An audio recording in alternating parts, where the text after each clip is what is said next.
Right, okay, we've got this. Oh, hi, Martin. Hi, everyone. Alicia, lovely to see you. Okay, everyone joining, and I'm going to be letting everyone in as we speak now. Hopefully, I've got everybody here. And welcome.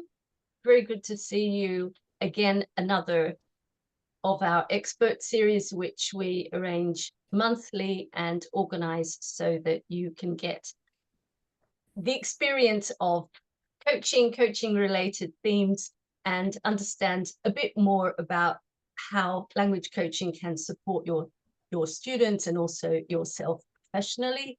We're going to be diving today into a very exciting topic with our speaker today, Chris Richards, who I had the opportunity and the honor of working together in a panel in Paris. We were just bringing that up a few months ago. I think it was a very enjoyable conversation.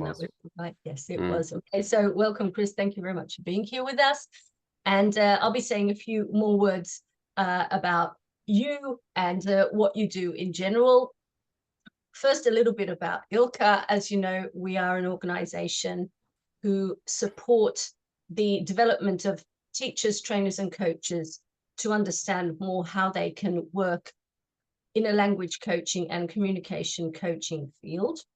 We offer a number of I'd say a number of services, but I don't really like the commercial ring to that. So I'd say a number of opportunities that you can take if you feel that you would like to be a part of it. We have an amazing community. We have courses, ebooks, coaching cards, which is actually something that is quite a recent development. We're very proud of that. And of course, we're holding our conference somewhere which is quite close to Chris, actually, which is going to be in Malaga this year. So hopefully you'll be able to join us there. Whether you're watching the recording or you're here live, we'd love to hear your comments on the date, which is June 13th, 15th, and also looking into the topics that we're going to be talking about. Okay, so if you can, Chris, you've got the controls here, so can you move one slide? Okay. Yeah, so this is us. And another thing that we are doing is nature-inspired coaching, which means we're coaching outdoors. So if that's something that you're interested in, you can still join the next cohort, which is a lovely cohort. So we already know how many are going to be joining, but there's still one or two spots if you'd like to join, and just check out the details there. And yeah, that's us. So that's what we're doing. We've got the field program starting early May. So quite a lot of exciting programs that we're offering today. And so over to Chris, who is someone who will be talking about motivation, achievement, different types of motivation, which I always find fascinating, that there are so many ways to approach it, and Chris is going to share his approach to it.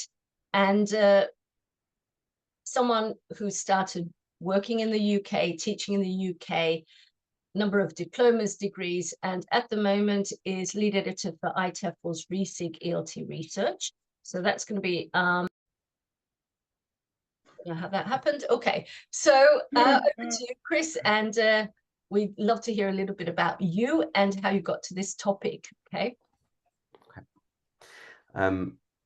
Okay, great. Well, thank you, Gabriella, and thank you for joining us this evening. This is this evening for me here in Madrid.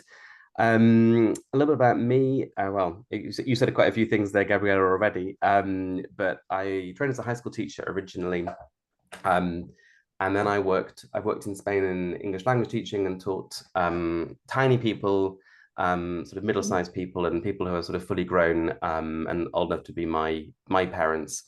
And then a couple of years ago, I found myself back in the high school classroom. So I'm back working with adolescents, who are a very, very interesting bunch of people. And I suppose that's where a lot of my thinking about motivation and the importance of achievement and motivation comes from. I was actually going to mention that, yeah. So what I said to Gabriella, I don't normally make a habit of starting talks with disclaimers, but I have two disclaimers this evening. The first is that I'm suffering a particularly bad bout of hay fever. So I have my tissues on one side, the water on the other, and between each ear, there's a bunch of what feels like cotton wool. So I was going to have in my hands The Anxious Generation by Jonathan Haidt, which I bought yesterday, and I'm already on page about 70. And on page 59, he talks about I remember the page number, but I haven't remembered the book. So I'm happy to share that with Gabrielle later to sort of pass out the information. But yes, this sort of important point where sort of motivation and achievement and knowing what's going on is crucial in the development of young people. The other disclaimer is that I'm not a coach, I'm a teacher, as I've just been saying. So I'm sure that there are going to be, you're going to have many other ways of thinking about what I'm saying, which I'm going to be talking about classrooms, I'm talking about students because that's my world. But what I'm talking about really is achievement, and how that applies to sort of your contexts. You'll know better than me. And there certainly is something something quite intimidating, Gabriella, about being asked to give an expert talk, because it kind of implies that one might be an expert, which is quite of a terrifying idea. But nonetheless, we're all experts. Just take okay, well, I like that. I like that way of thinking about things. So I want to talk about what achievement is, and I also want to talk about different kinds of motivation, moving beyond the kind of intrinsic, extrinsic binary to which I think many of us are accustomed. Well, yeah. So I've got things to. These are things I'm going to look at over the next sort of half an hour. What achievement is, 6 types of motivation, which is how I like to think about motivation. These are the ones that I find most interesting and the ones that work for me in my classroom. I'm going to spend probably a lot more time on the theory side of the types of motivation than I do when I talk to a room of teachers who generally want the activities and tips at the end of the presentation and don't really care about the theory at the top. But I want to maybe get more space for theory this evening, because you'll know better than me how to apply those ideas in your context with your clients, your mentees, however you speak about them, and then give you a bit of space to reflect, ask questions, make comments, hopefully not make any complaints. That doesn't normally happen, but sometimes it can do. I wonder if you can grab a notebook, or if you use the Notes app on your phone or your screen or whatever you're doing. And just before we go into me saying lots of things, could you reflect about a couple of learning experiences of your own, preferably one that was successful and you felt like you achieved something, and also one where you felt like you didn't achieve something, and what characterized those two situations? And I'll give you a couple of minutes.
Okay, hopefully you've thought at least about 2 situations, maybe jotted down something about them both. I'm going to share 2 anecdotes of my own that also give us a way into why I've been thinking about this for the last couple of years, actually. The first one that I'll reflect on is doing my CELTA, which was an interesting experience. I actually almost left the course 3 times. In fact, the only reason I didn't successfully leave the course was on the day that I went into the college specifically in order to abandon it. the lead tutor wasn't there, and so I wasn't able to leave the course. And so to give a bit of context, I at the time had a PGCE, which is the UK training qualification for teachers, and I spent several years in the classroom already, and I knew some things about teaching. In fact, I was doing the course part-time and was teaching second language Welsh in a school in the South Wales Valleys on the days when I wasn't in college learning myself.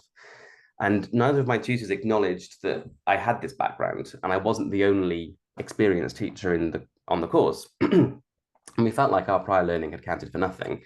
One of my tutors managed to cover every square centimetre of the feedback form with what could only be generously called feedback in black ink, and there would be no fewer than 6 action points after teaching for only 10 minutes. The other tutor's observations feedback was something somewhat more vague, often saying something on the lines of, Chris, yes, good.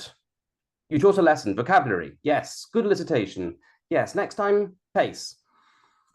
And I felt like I was achieving nothing. And yet I passed the CELTA with an A. So I obviously achieved something, but it didn't feel like it. On the other hand, a couple of years ago, I had my first chapter published in an academic book.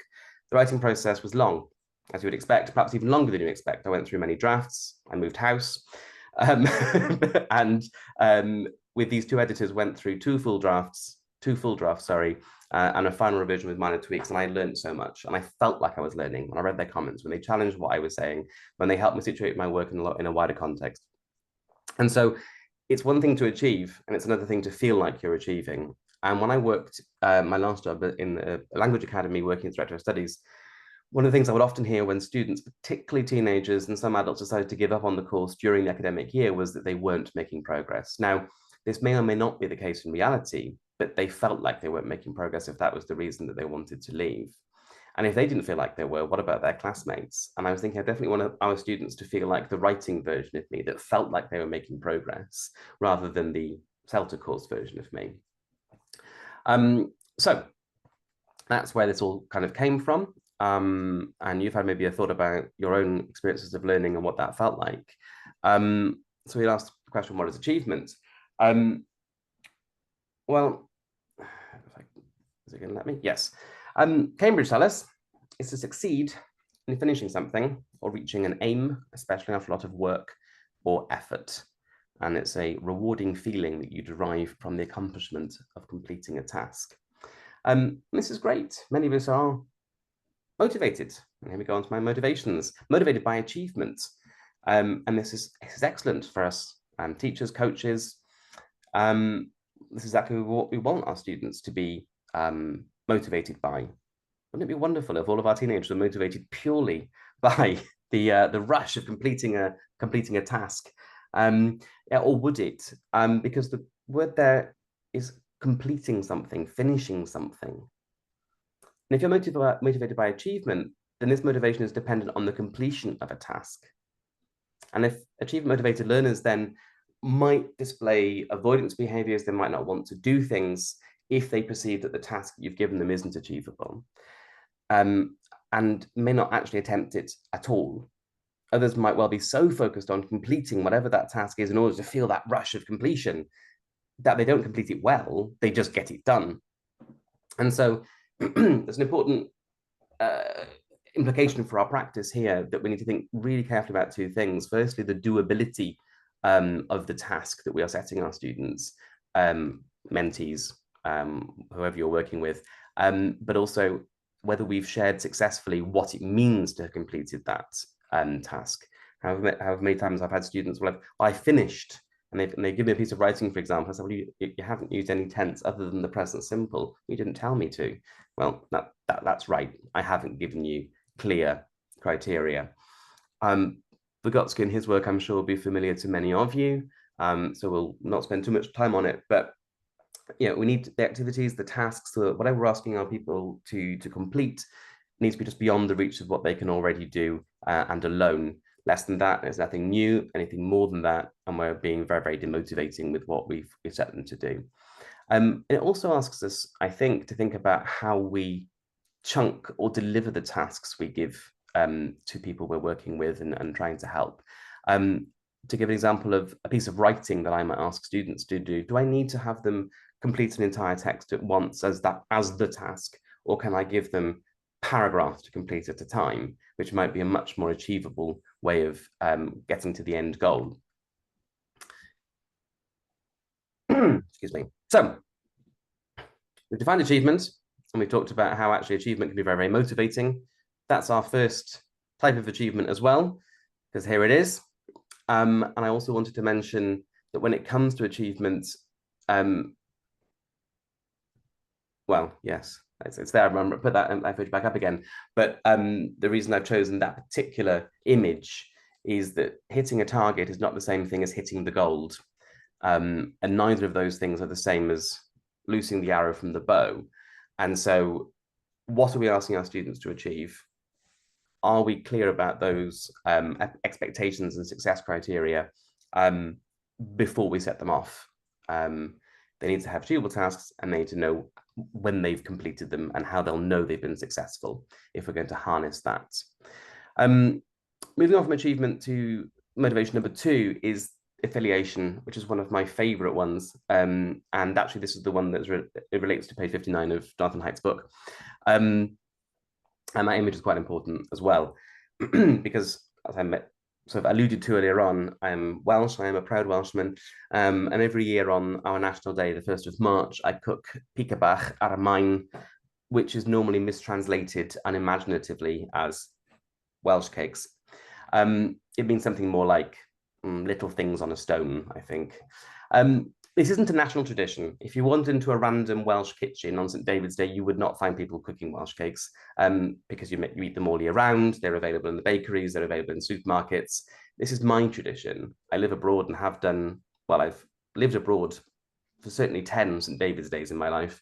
And so I do this small action in order to feel a connection with my home culture. This is an affiliation, motivation, and action. My desire to feel belonging within a Welsh diaspora motivates me to weigh out ingredients and then patiently griddle several batches of this delicious treat, and then sort of distribute them amongst people that I know. And I suspect that affiliation motivation is part of the reason you have chosen to attend this talk today. For me, it's sometime after 6 p.m, 6:15 on a Thursday. I've been at work all day. You're not being paid to attend. I'm not being paid to give it, but we're here. Expressing our belonging or our desire to belong to a group of professionals who share our desire to improve our practice. And again, on the surface, just like achievement motivation, this feels like a gift to people working with students, working with mentees. We can imagine utopias where students feel belonging, work collaboratively, and everything's a delight.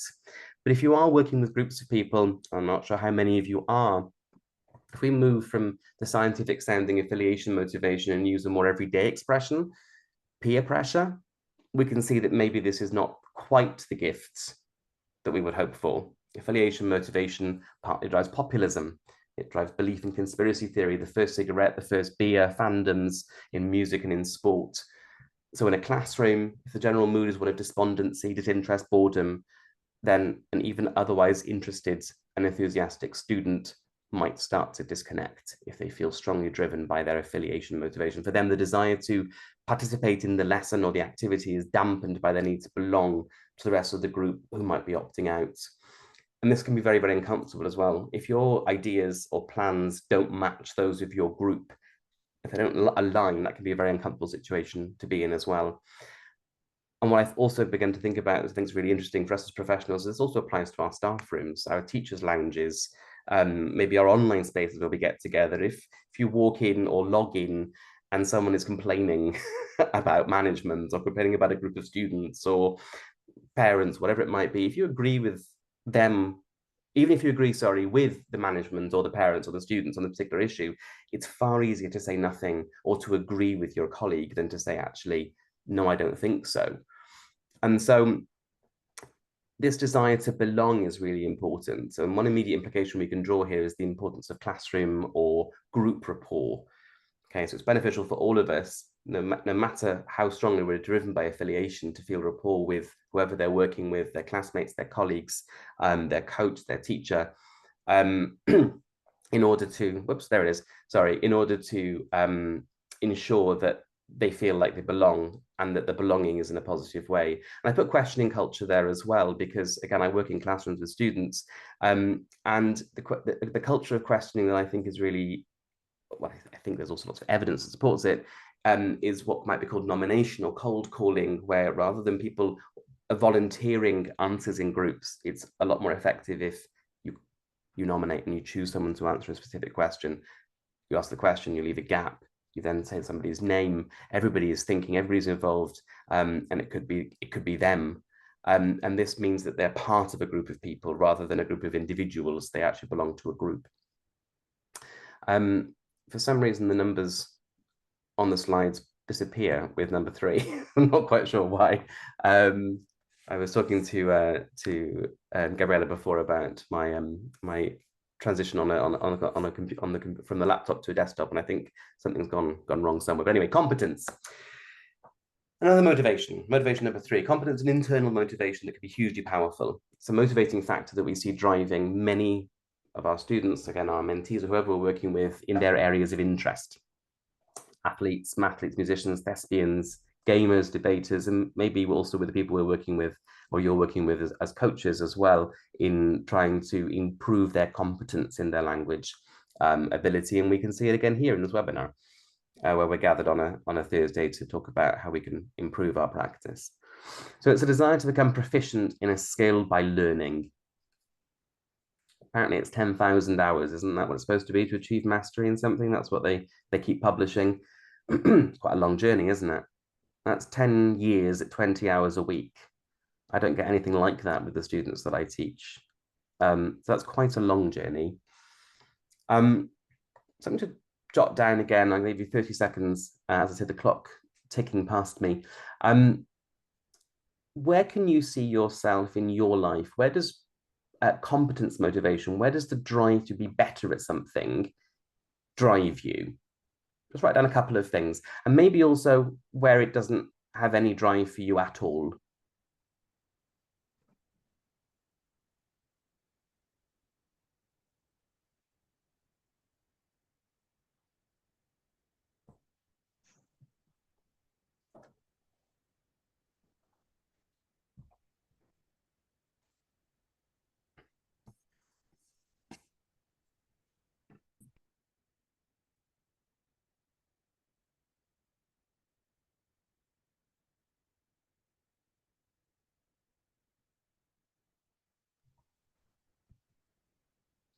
Thank you for doing that. That gave me a chance to cough. So for me, competence motivation drives me to improve my teaching. It drives me to improve my Spanish, which is pretty decent by now, but I still want to be better. It drives me to improve my cooking, something I enjoy doing. You saw evidence earlier on. Actually, it drives me to improve my technique and playing on the violin, which I've been playing for over 30 years. And if anything, that drive is stronger now than when I was a child. It doesn't drive me at all to improve my athleticism.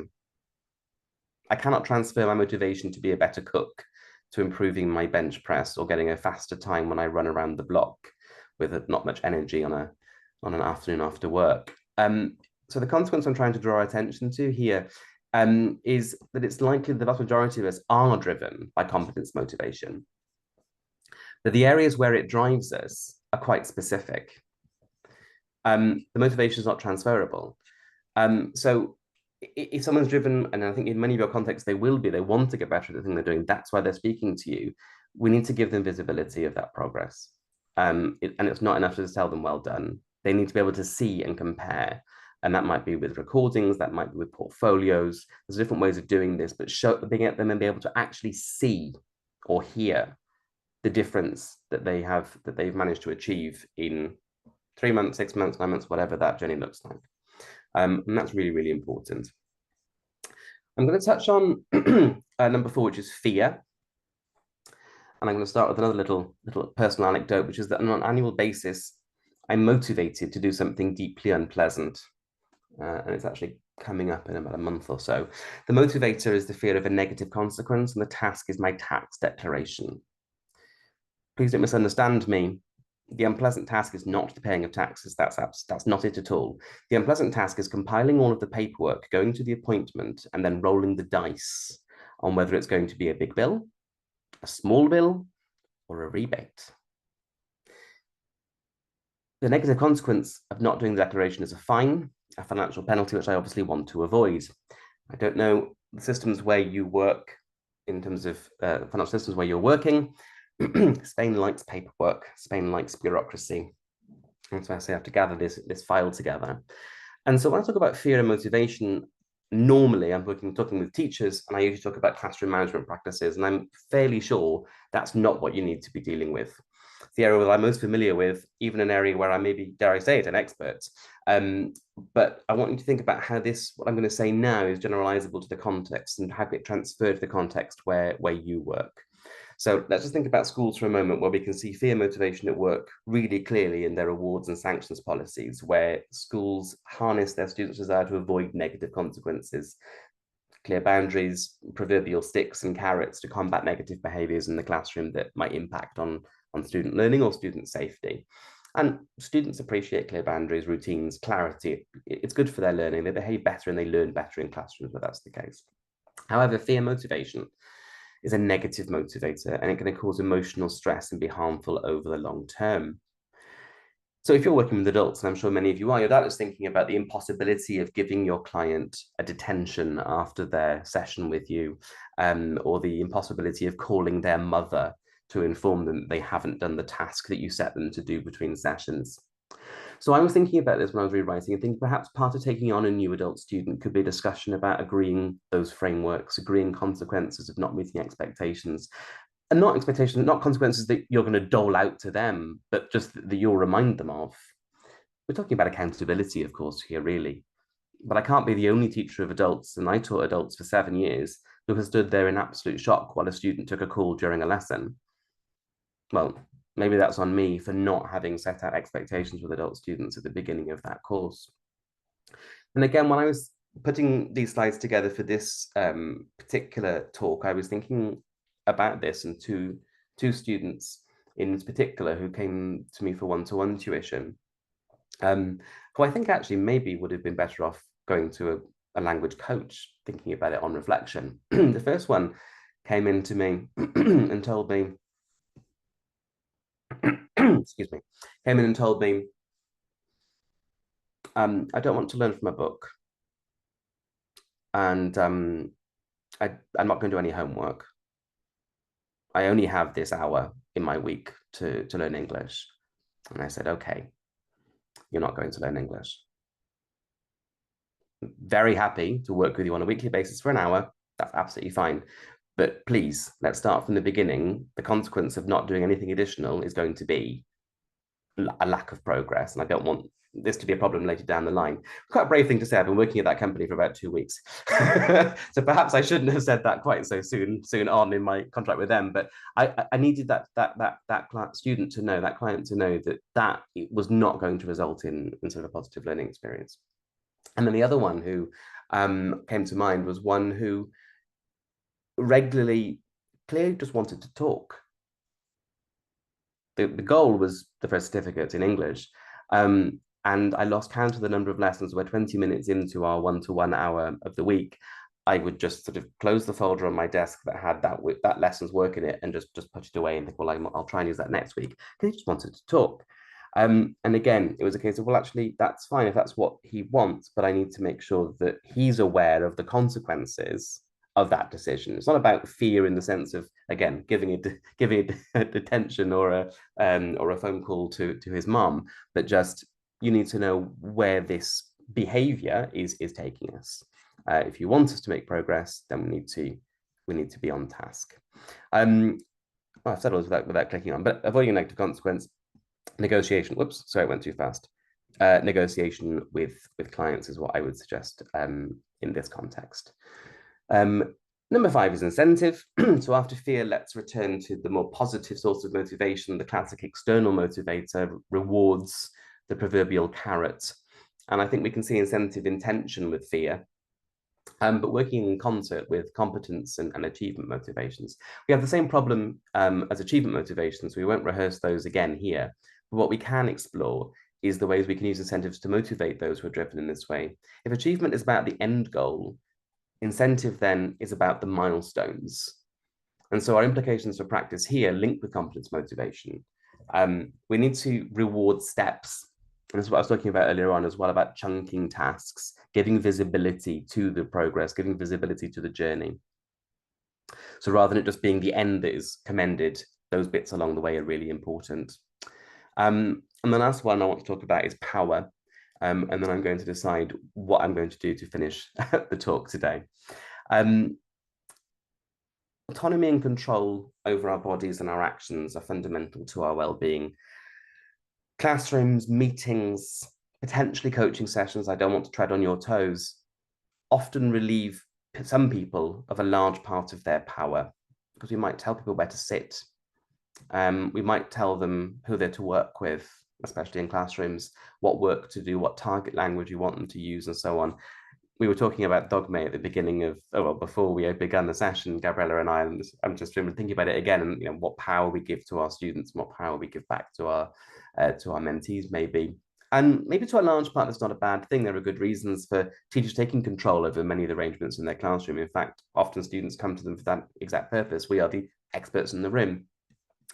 However, I think there are some things we can keep in mind. We need to have a sense of autonomy and control if we're going to be successful, if we're going to be motivated. Whenever it's appropriate, we can explain to people we're working with why we're doing certain things. If you've taken control in the classroom over where students are going to sit, tell them why. Or perhaps give them a choice when it's possible to. Do all of your students, if you're working with a group, need to do the same tasks? The example I always give is when I tell a group of students, okay, exercise number 3, let's say it's present perfect. There are 10 questions, do 5 of them. And they said, which 5? I said, I don't know, choose. They're so unused to a teacher giving them power about what exercise they're going to do. They don't really know what to do with it. And sometimes many of them do all 10 anyway, or just the first 5, because that obviously makes sense. But then they get used to me and realize that I actually do mean you can make choices here. These are small concessions, but I think they're one of the few we can make in our environment. My environment is tightly controlled, but it's very, very motivating for the students when I do that. Right, that's my theory. I don't want to talk about this. I do want to briefly talk about this, if I may. Is that okay, Gabriella? Yeah. So in writing this talk for today, I was thinking about how I'm sure many of you are more expert than me in talking to people about objectives, because more likely you do that on a one-to-one basis, whereas where I work, objectives are kind of defined by adults, exam boards, ministries, teachers. That's all given to them. But when I ask my students if they have objectives of their own in their journey to improved English proficiency, many genuinely don't, because they're so used to just going along with being told what they have to do. But many do, and those internal objectives and motivations are incredibly powerful. And I always give the example of a student I taught some years ago who had come out as trans, and said that one of the primary motivations for his learning English was that there was so much more information about the topic online in English than in Spanish.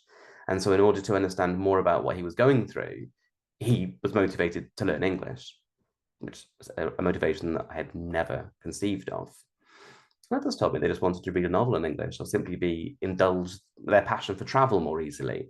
But that's fine. I know one skilled speaker of English who saw learning the language as a prerequisite to get out of the country he'd been born in.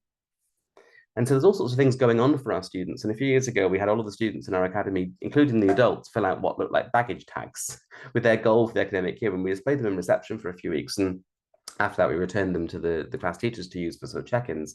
But it's really powerful, really simple, but really powerful. And we learned a lot about our students in the process. And I wonder now, and again, I'm thinking about adults again, I'm thinking about our colleagues perhaps as well, how interesting it would have been to have asked my teachers to do the same thing, stating their professional objective for the year. But perhaps if it's displayed more privately rather than for our students to see. And maybe it's something that we can do also with ourselves as well as with our mentees. And so if we're going to find out about these objectives that the students have, we also need to help them track where they're going. And the point about tracking, which again, in the context of schools, in the context of group lessons and students and children, tends to be lots and lots of spreadsheets and databases that live somewhere on a computer, or on a drive in the cloud, that teachers look at and students don't. And I think that's a problem. And again, maybe in your context with the people you're working with, that's not the case. But I think rather than getting the students and replacing them with data, it'd be quite good for students, mentees, people we're working with to be the ones who are responsible for keeping track of all of this, keeping track of their achievement. And again, like I mentioned before, making recordings that they can compare or looking at the quality of writing over time. I came across an email that I wrote in Spanish about 5 years ago when I was searching for something else, and I was absolutely a few days ago, sorry, and I was absolutely humiliated by the level of the Spanish that I'd managed to put together in that communication. Now, looking back, of course, at the time, I'd spent probably ages crafting it to be as perfect as possible, and now I look at it and I can't quite believe the journey that I've been on there. So I'll ask rhetorically, if you're doing progress checks with mentees in a coaching relationship, discussing progress made towards your client's objectives, how is that progress check recorded and who is responsible for it? And if you're working with a group who know each other, is there an argument for making that tracking semi-public within that group and encourage peer accountability between colleagues, classmates? Of course, there is an argument for that. That's why I'm making it. But also, you'll know better than me if that's something that works for you and with your context and with that particular group. The last thing I'm going to say before I open, if there's anyone wants to say anything, is just celebration.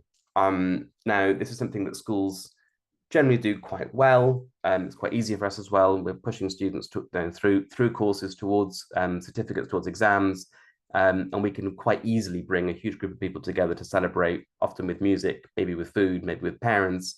And so I'm actually leaving my expert talk today with a question for you, which is, how is it that you celebrate with the people that you work with when they reach goals, when they reach milestones?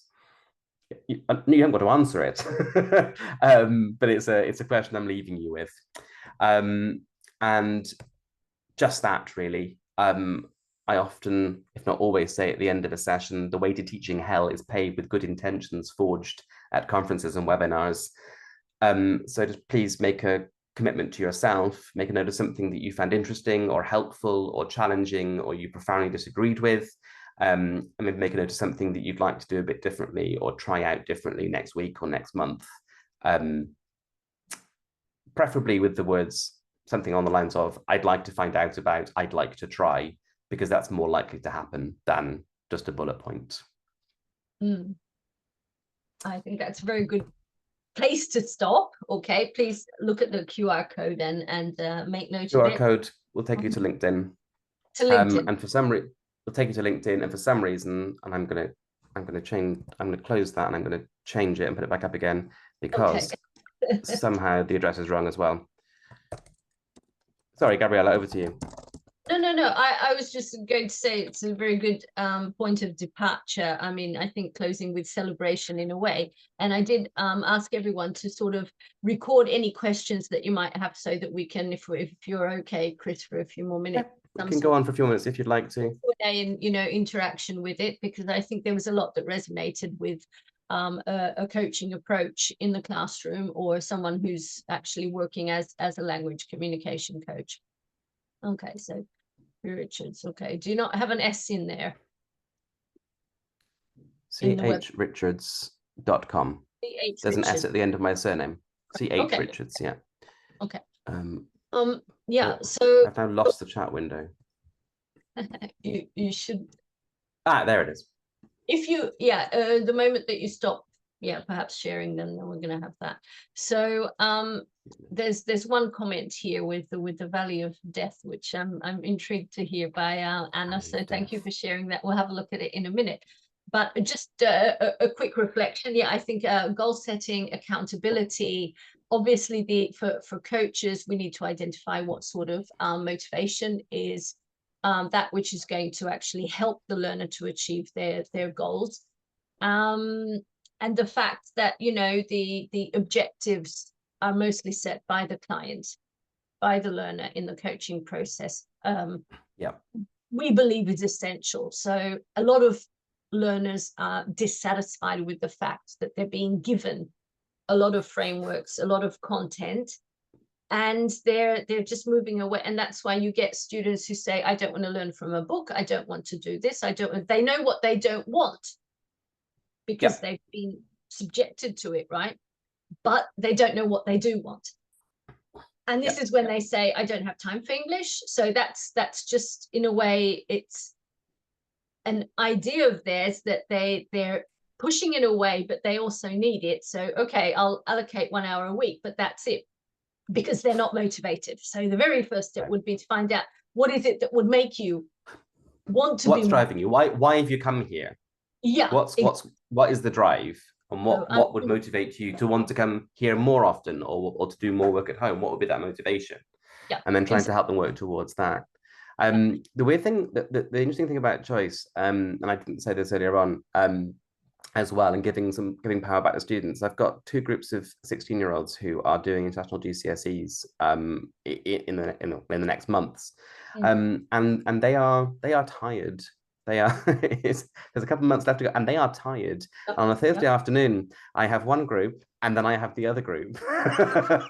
It's pushing towards the end of the week, and we've got to revise. And I know that they're not going to do much at home, most likely. I also know that many of my colleagues are likely giving them lots of things to do.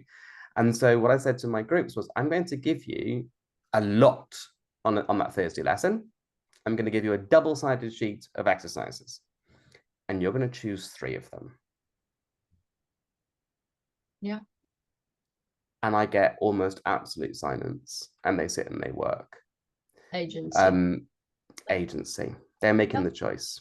I said, and anything else you do, as long as you don't bring me a massive pile, because it works both ways, I'll correct and give you feedback. So feel free to do more of it at home, but I'm not telling you to. Yeah, exactly. And yeah, these. Oh, I did a question for Chris. I did a question 5. Can you look at that? Yeah, it's about involvement. I mean, if you're not involved in a decision-making process, like you're given a car, let's say. Oh wow, wonderful! I love it. And then you start thinking, but I didn't really want that. If I could, I'd like a different color, a different. Oh, thanks so much. Yeah, the knitted pullover. So that sort of thing. You because you weren't involved, and you would be much more happier, with something else perhaps. So it's just that interesting sort of. It's a gift, but it's not. Oh, here's your textbook. This is what you're going to learn from. Yes, but I have it out for textbooks. There are some brilliant authors, and I know you also, but the sense that it could be approached in a different way. And I think that's really, and I really appreciate this in the way that you approach it, is that, okay, you can decide. So as much agency as is within the given framework of, the context of the teaching that's being delivered. So I think that's really important. There is something here which I'm going to read. Anna has shared something here, just in case we haven't catched it. Okay, I'll just read it out, and we'll see what we do with it. I teach adults on a one-to-one basis, and motivation is a major topic. Many of my students believe they are internally motivated because they feel the urge to improve their English. However, here's the catch. However, the motivation is actually external, as it's closely tied to the fear of judgment and not measuring up to their roles, which I guess is in a workplace. What I've observed is that, much like at the gym, students experience a valley of death in motivation during the middle of the coaching program. I'm interested in your perspective. So this kind of Yeah. Very good sort of question. I don't know if it's a question, but really good question. Yeah. I mean, the thing that immediately occurs to me is what we were talking about, or what I was talking about, better said, towards the beginning, about steps. The steps on the course, and what we define as having achieved something, what we define as as the tick. Where is that point where we can say, hey, well done, you've achieved something today. I think the gym comparison is a really good one, because I think that's what you see. I need to go more often, but when I do go, I think you see the good PTs. You start doing the stuff, right? Right, but I was just saying, but I think what they're good at is that when they have that conversation at the end of the session, and they use, I mean, sometimes you can overhear it because it's happening near you and you can hear what they're doing. They're pointing out the things that were done really well in that session. All right. So yeah. Okay. So that we haven't reached the target weight or the target bicep measurement or run the mile in that speed or whatever, or that time or whatever. But what you have done today are these things. And so breaking down that journey, breaking down the big goal into really, really small achievable steps, and focusing on celebrating them rather than just walking past them, I think is really, really important when it comes to this motivation question. Well, it's a sense of awareness, isn't it? So calling attention to it. I might not catch it, and it doesn't matter if it's the gym or in the classroom. Oh yes, I did do that, didn't I?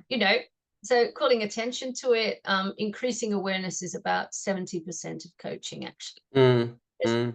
For a client to understand what is actually going on in their head, what they understand in the whole learning process for them. And it's why I'm quite obsessed with record keeping in a way as well. And I was talking a very different topic, but I was talking at TESOL a couple of weeks ago, and one of the things that I was talking about was what we do with student errors. Are they ephemeral? Like, did they get in a classroom, they get boarded, and then maybe we do some correction, and then they get wiped off and forgotten all about? Well, actually, writing them down and then bringing them back up again in 2 weeks' time or the next coaching session, I was like, oh, last time we had some difficulty with these areas. Do we still have difficulty with those areas, or have we actually made some progress here? Right. And that might be another way of addressing the valley of death, which is in bold in the question as well. By the opportunities to have a look at how things have gone. And I think, and that's why I keep saying recordings as well, spoken language production as well. Whether it be a minute of something, just recorded, and then listen back to some months later and compared to a recording that you've made. And make it measurable, like in SMART goals, one of the first, you have specific measurable. But it's the drawing attention, and I think it's our role as coaches, as teachers, to draw our students' attention. But you are making progress. They don't usually feel it, because they are in it, and they can't look at themselves from the outside. They're in it, and also part of our job. I've got it above my whiteboard. Well, literally, I don't have it currently. I need to put it back up again. Why would you, if you knew it already, why would you be here? Right. So our job as teachers and coaches, we're always pulling them and pushing them just that little bit more. Well, in which case it always feels like you haven't gotten to where you're going, because the teacher keeps giving you the next thing, the next challenging exercise. And that can really be demotivating, actually. So that's why you have to it can be even small. Exactly. And notice the things that you've done really well. I've gone back to, I mentioned violin lessons. I went back to violin lessons in September for the first time in, as I realized, I actually teach students who were not alive when I last had a violin lesson before September, which is a very bizarre way to think about the passing of time.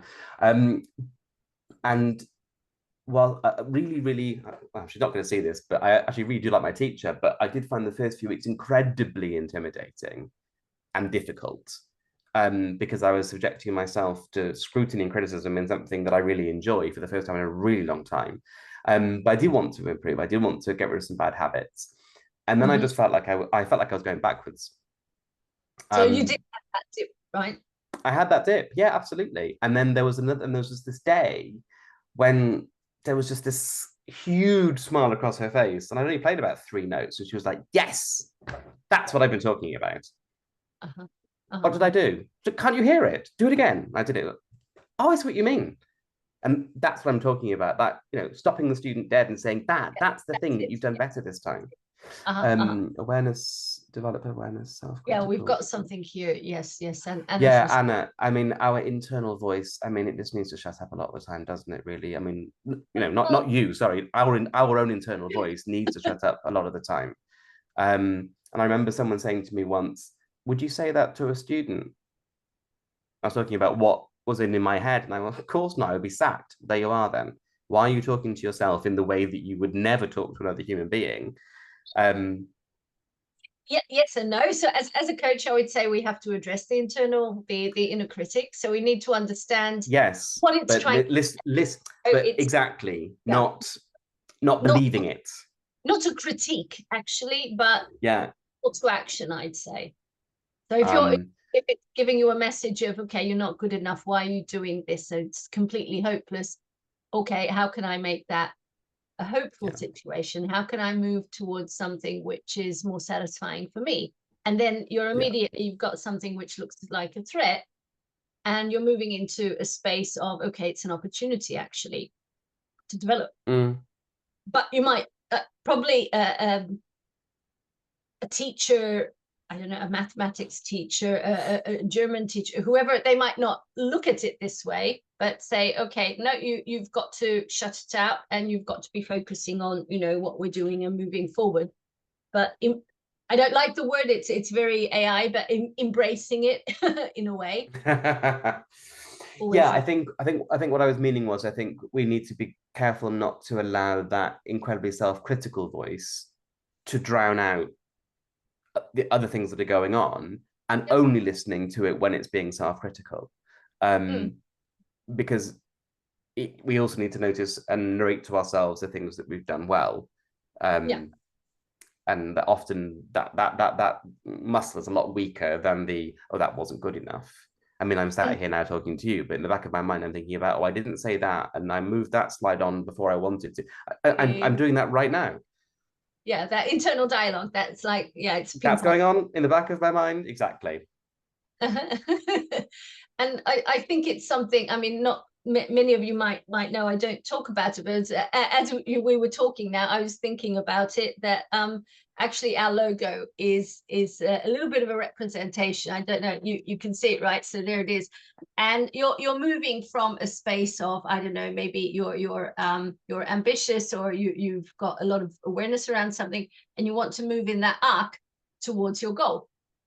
So that's part of the I'd say the description of what that logo is. And I think it's very important that along that way, on that arc, we need to understand what's going on, so that it doesn't turn into a slump, but it nice and naturally moves towards the learner goal. So I think that's pretty important to be addressing. So if we're taking away that to stop and celebrate and appreciate what your learners are doing, and help them appreciate their own little successes, whatever they might be, then I'm certain that they're going to feel much more fulfilled and satisfied with what they're doing, with the teaching process, with all the work that you're doing, and they're going to find the motivation to be more engaged in the lessons themselves. Yeah. I think, if I can just add as well, I think it's often the case, and that not always, but often the case, I think, that teachers have, and coaches and these people, not always the case, but often have a reasonably good experience of education themselves.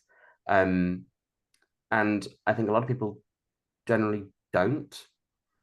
You speak to people, and they might have particularly nice memories, or a particular teacher that they really liked, or they had a really good social group, or they really enjoyed playing for the football team, or singing in the choir, or whatever. But if you ask them what was school like, it's a very kind of, to use the meh kind of response, is often as good as it gets. I think learning is really joyful.